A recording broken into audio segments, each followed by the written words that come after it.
Welcome back, believers. Honored to bring you guys another video. And today's video is about how God provides for the ravens and the crows. This was just a beyond mesmerizing revelation that God revealed to me a few days ago. And I felt led to sharing with you guys because it was so many great takeaways, especially in this day and age where, a lot of things are in uproar, such as like the economy and folks finding not being able to land jobs despite degrees and various circumstances. But today I wanted to reference this passage coming out of Luke 12 verses 22 through 34 because it gave me great hope and peace just knowing how one God operates and how this tangible story relates to our lives. So I'll begin here in 22, and this is Jesus quoting these words.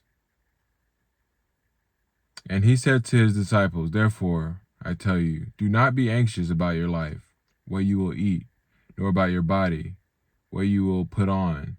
For life is more than food, and the body more than clothing. Consider the ravens, they neither sow nor reap. They have neither storehouse nor barn, and yet God feeds them. Of how much more value are you than the birds? And which of you, by being anxious, can add a single hour to his span of life? If then you are not able to do as small a thing as that, why are you anxious about the rest? Consider the lilies, how they grow. They neither toil nor spin. Yet I tell you, even Solomon in all his glory was not arrayed like one of these. But if God so clothes the grass, which is alive in the field today, and tomorrow is thrown into the oven, how much more will he clothe you? O you of little faith, and do not seek what you are to eat and what you are to drink, nor be worried. For all the nations of the world seek after these things, and your Father knows what you need, knows that you need them. Instead, seek his kingdom, and these things will be added unto you. Fear not, little flock, for it is your Father's good pleasure to give you the kingdom.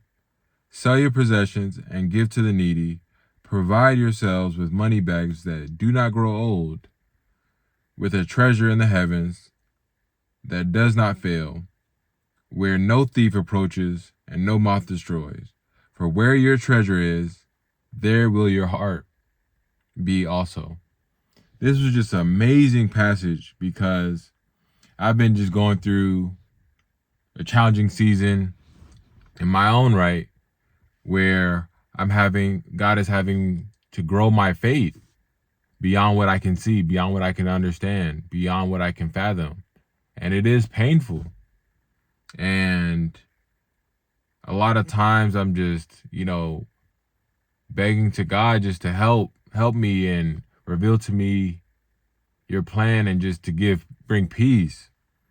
And I've shared with you guys, I've been reading out of Psalms, and man, it's so resonant.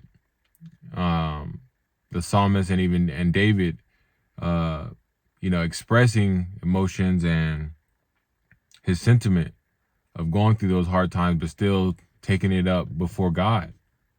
And this passage just stood out to me in my quiet time a few days ago,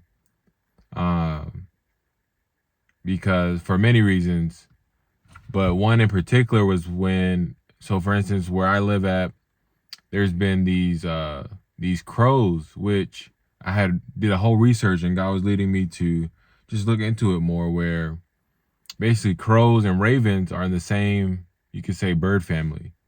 But the Bible doesn't really distinguish the birds to a very explicit degree.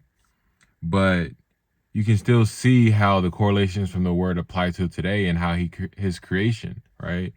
So for weeks, I've been seeing these crows just either in my backyard or my neighbor's backyard in groups.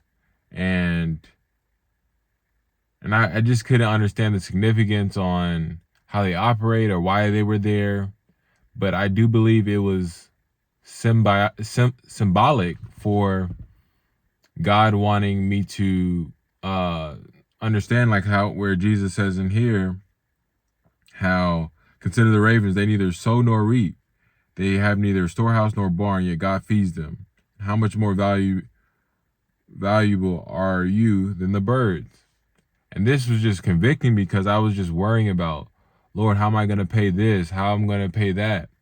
And all the uncertainty that God is using for me to yield to him and surrender to him and obey him. And I will see these crows and it just was mind blowing because they don't store up their food. They don't, while yet not worrying. And I know this is a popular passage, but for me, it just stood out. And then I started to learn about the sounds they make because I couldn't really distinguish their sounds but then while I was reading and doing the research, reading my word and doing research, and every day I kind of go by this certain place in my house to do it, and I'll lift the windows, and while I'm basically just being flooded with tears, the crows continue to make the sound caw, caw, caw. And yeah, the sound sounds crazy me doing it, but it continued to show that God's promise, God's will, God's way is still taking fruition, and it's still live today. And it was amazing because I also researched that they're one of the most intelligent species or birds out of like all the animals to a degree in comparison with chimpanzees. This was just from my quick Google search, but this was just mind-blowing because I found myself in the story of being those crows where, yes, I have all this information and knowledge and understanding,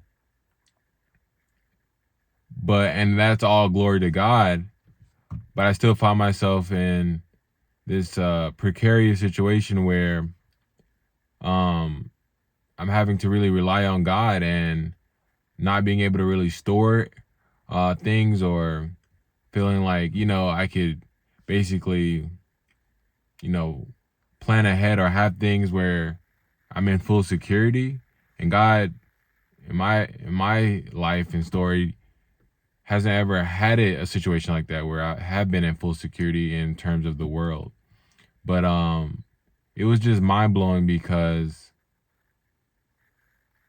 it was like, if God is still, and then even through other passages of the Bible, and I believe with Elijah, how he used the ravens to bring food and messages to Elijah in a time of great famine, and when they were out to kill him, those who were against God in that time, if I'm not mistaken.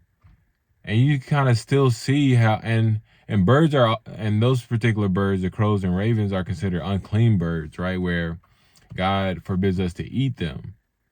But it's crazy because he even used those type of birds to not only bring food to Elijah, but to also represent how God is he's going to also find food for them, just on a basic level. And I wanted to encourage you guys that no matter what your situation is, God is truly there if you're surrendering and if you believe and you have been reborn in him. And even though life gets tough, he doesn't want you looking left or right. He doesn't want you relying on your own understanding or your own intellect. that he allows you to have. And in comparison to, like the word says, in comparison to God, man's intellect doesn't even equate to much, to put it lightly.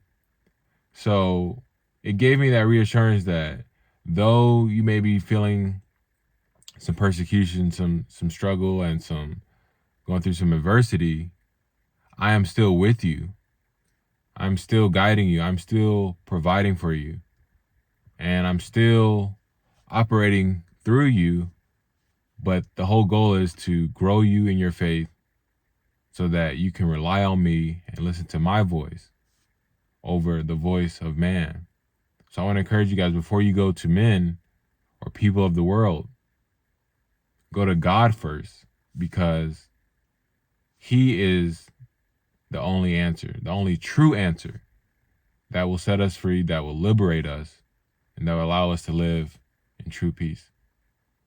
So I hope this word was encouraging and insightful to you all. And it's always a pleasure. And until next time, peace.